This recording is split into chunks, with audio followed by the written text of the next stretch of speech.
Hey, it's Joel Baker from American Giants again, and wow, it just seems like yesterday that I did this big episode on the International Fiberglass Santa, and here we are already almost about a year later since I did that episode, and we're talking about Santas again. And the reason we're talking about Santas is because we've got one coming up for sale. As you know, throughout the year, occasionally I post muffler men, different Giants that are up for sale, and now we have an original International Fiberglass Santa. I think this is the first time that I've ever had anything like this on the site, so this is kind of cool.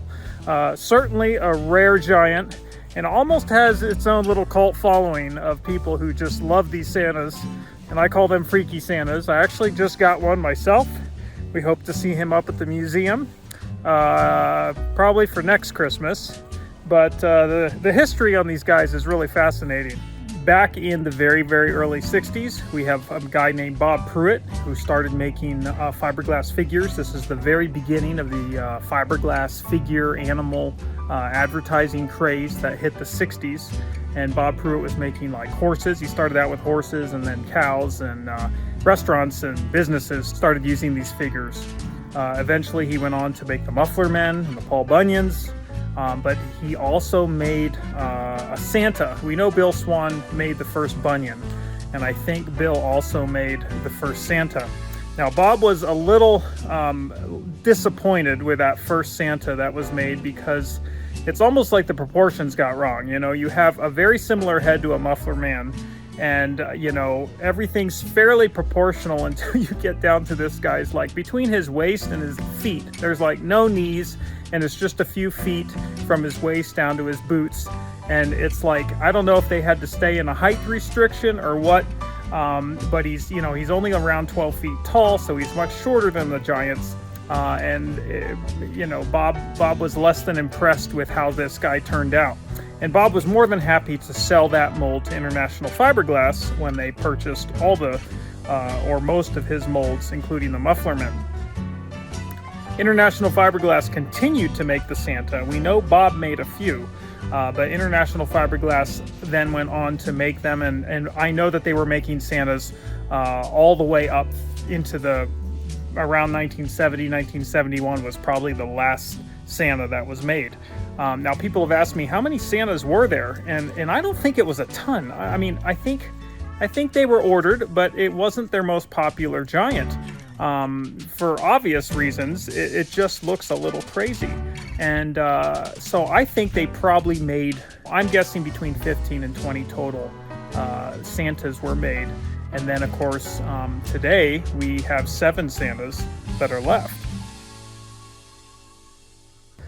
So this particular Santa I've heard about. I saw pictures of him when he was in Irvine, California, at a garden center, and he wasn't well publicized, but I had seen pictures of him, especially when I was working on that video last year on the Santas and their history and figuring out where all of them were. And so he was at a number of different garden centers owned by the same guys back in the 90s, and then the last 10 years for sure he's just been at the one garden center in Irvine. He's got some interesting history. I don't know a ton of where he stood originally, but I do know that in the 90s there was some guys that came from a bar in Huntington Beach, and they took him and stole him. And so the cops were called, and he ended up in the paper because the cops were looking for this Santa, and then an SUV drove by with the Santa on the roof. So that was suspect for sure, and sure enough, it was the Santa, and they got, the newspaper took a picture. So he's got a little bit of history there, exciting history. These days, he is part of a collection in Arizona, in the Phoenix area. So that's where he's located. He's an original International Fiberglass Santa, possibly actually made by Bob Prewitt. We don't really know for sure. And he's in relatively good condition. These guys are over 50 years old, so, you know, some scrapes and scuffs and a little banged up is kind of par for the course. But he's definitely, he's definitely mostly there. I'd say the big thing to notice about him is he is missing that right foot. So you could probably work with Regiant or through me, American Giants, to get a mold or that missing piece that you could fiberglass back on.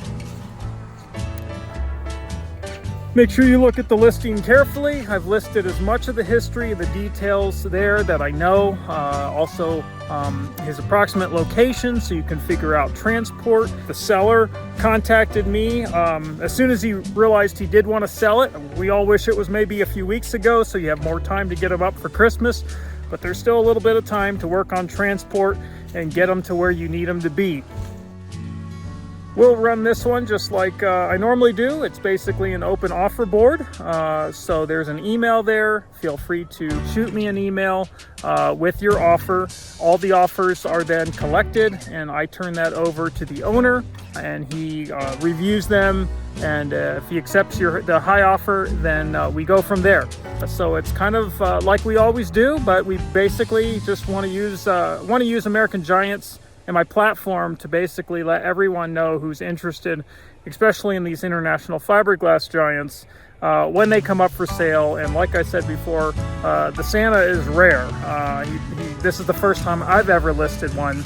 I got one a few weeks ago myself and thought about it, but man, they're just so hard to find and I've got the museum that I'd like to put him at. So here we are a few weeks later and another one pops up. So take a look, check out all the pictures and the history on the website, and then feel free to reach out with any extra questions or anything like that. And we'll put the email up here so you can be sure and reach out. Thanks so much.